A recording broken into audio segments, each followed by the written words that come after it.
La commémoration du 56e anniversaire de l'armée guinéenne a été consacrée cette année à l'assainissement et à la distribution des kits sanitaires. Cette attitude de nos forces de défense et de sécurité est aussi une façon de protéger les populations. Sergent Omar Kamara, correspondant de la presse militaire.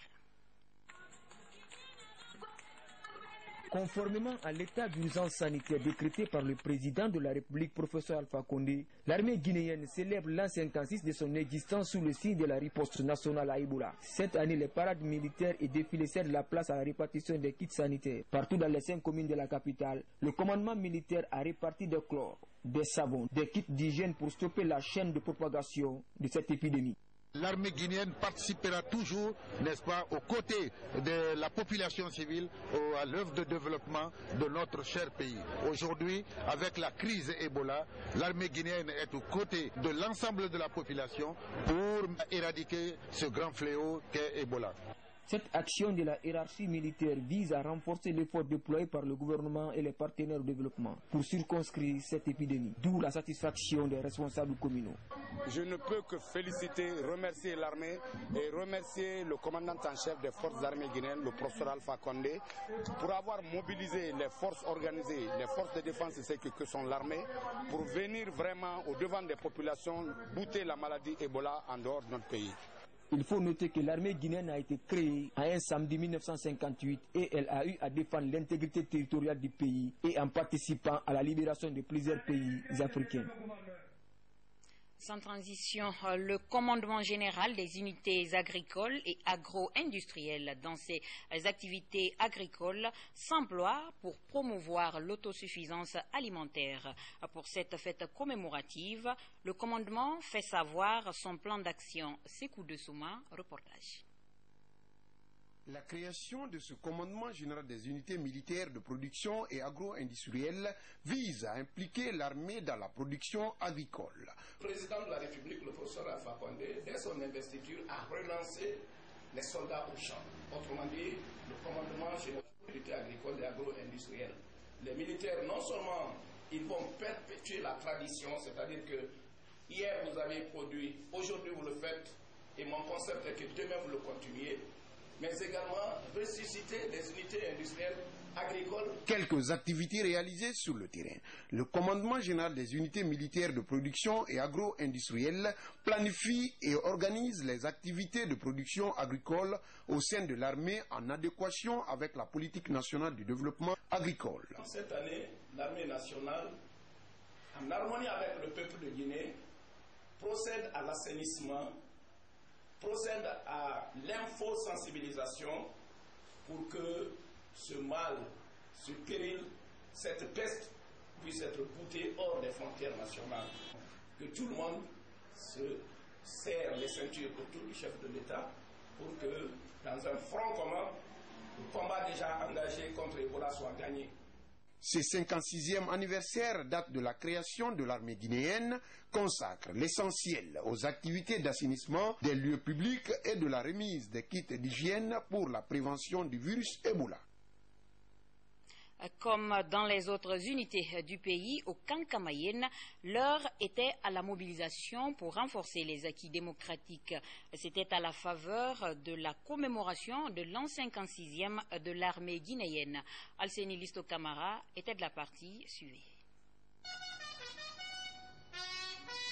Cette fête anniversaire du 1er novembre est une occasion opportune pour l'ensemble des forces de défense et de sécurité de se retrouver au même endroit pour partager le même repas appelé repas de corps.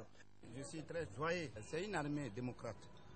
On est dans l'esprit du président démocratiquement élu. On est là pour défendre notre territoire. On est là pour défendre la population et les biens. Comme dans les autres unités du pays, ici, au camp Kamayenne, rien n'a été négligé pour donner à l'événement son caractère solennel. Consacré cette année à l'assainissement des lieux publics à cause de la maladie Ebola, les hommes en armes, à travers cette commémoration, ont signifié leur attachement à la protection des populations.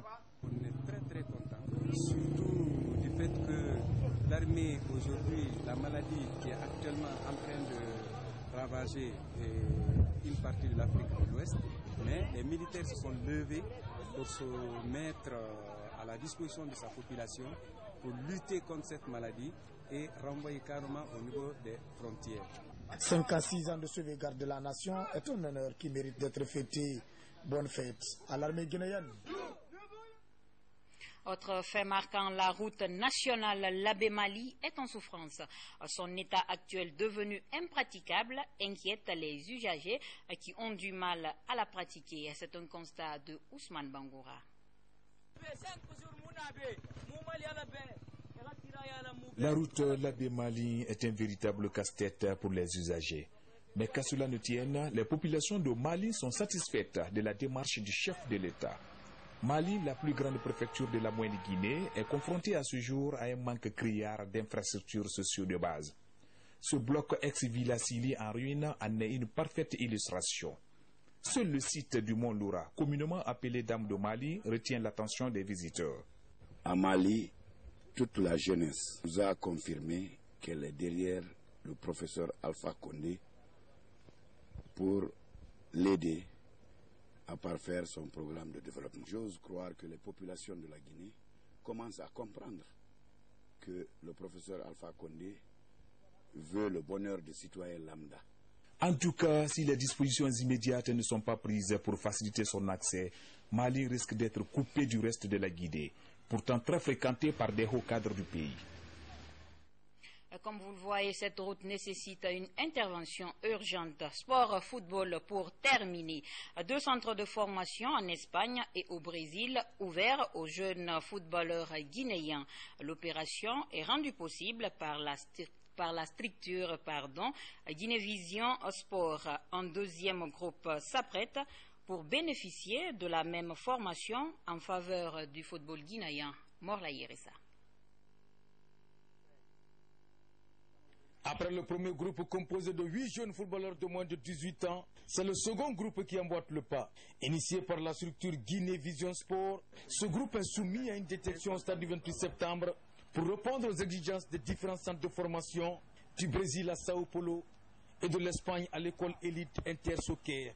Guinée Vision Sport est une structure aujourd'hui qui occupe une place de choix dans le développement du football en République de Guinée pour donner la chance aux jeunes footballeurs guinéens qui quittent la rue pour l'école de football afin de servir notre nation, la Guinée. Le deuxième programme emboîte le premier déjà, qui a fait vraiment un bon succès dans l'évolution de notre stratégie de développement du sport à la base. Et notre stratégie actuellement, c'est de former le maximum de jeunes à l'étranger pour vraiment apporter à la Guinée, n'est-ce pas, une relève efficace dans le domaine du football. Comparativement aux autres footballeurs qui évoluent dans le centre de formation de Sao Paulo, les nouvelles recrues, en remerciant cette structure sportive, estiment qu'un centre de formation est la voie la plus sûre pour une réussite. On espère vraiment avoir la chance d'aller en extérieur pour jouer et prouver à ce pays que nous pouvons faire dans le futur. À partir du moment où la structure a pour initiative d'aider les jeunes, c'est-à-dire les pauvres du pays, pour aller à l'extérieur jouer et pratiquer le football, moi je dirais que c'est une bonne idée.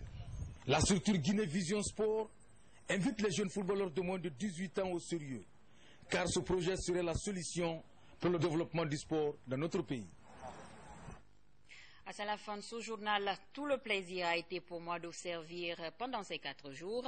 Restez fidèles à la RTG Boulbini. Bonsoir chez vous.